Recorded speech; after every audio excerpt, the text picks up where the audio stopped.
भुसावळसह जळगाव जिल्ह्यातील रेल्वे विभागाची महत्त्वपूर्ण बैठक रविवारी 23 जून रोजी दुपारी 1 वाजता घेण्यात आली। या बैठकीत जिल्ह्यातील प्रलंबित असलेल्या विविध मागण्यांसाठी लवकरच पूर्ण करण्याबाबत चर्चा करण्यात आली। भुसावळ येथील रेल्वे स्थानकातील डीआरएम कार्यालयात आज रेल्वेच्या प्रश्नांसंदर्भात बैठक घेण्यात आली।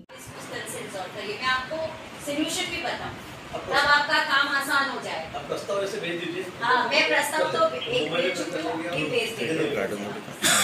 ठीक है। और दिल्ली ऑलरेडी मैडम हमारे जो सत्यजित तांबे जो है ना एमएलए शिक्षक परिषद के, तो वो भी अभी परसों के दिन जाके मनु के दिन जाके ना अपने वैष्णव सर जी वो निवेदन देने वाले हैं।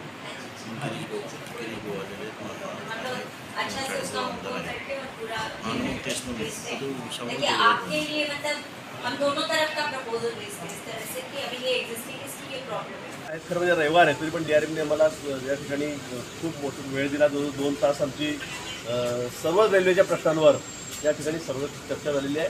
अनेक प्रश्न आहेत या ठिकाणी जिल्ह्यामधले। सर्वात मोठा प्रश्न आहे जो पाचोरा ते जामनेर बोदवड पाचोरा जामनेरचा आता टेंडर निघालेला आहे, तोही प्रश्न मार्गी लागलेला आहे। काही ठिकाणी आरोबीचा प्रश्न आहे, बोदवडच्या तिथे काही पाणी साचतं तसाही प्रश्न आहे की जळगावला काही स्कायवॉक करायचे त्याचाही प्रश्न आहे।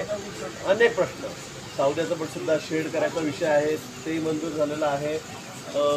जो 15-20 आणि विशेष म्हणजे भुसावळचा एक प्रश्न महत्त्वाचा आहे की भुसावळला जिथं बस स्टँड आहे ती जागा रेल्वेला लागून आहे, त्याच्या समोर रस्ता क्रॉस करून रेल्वेची जागा आहे ती एक्सचेंज करायची। कारण भुसावळला सुद्धा एक सुंदर आणि अतिशय चांगलं म्हणजे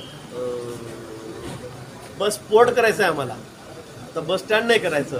आणि अतिशय सुंदर असं बस, कारण बरेच दिवस झाले भुसावळकर हाल सहन करतात त्या बाबतीमध्ये, कारण जागेचाच हा वाद चाललेला होता।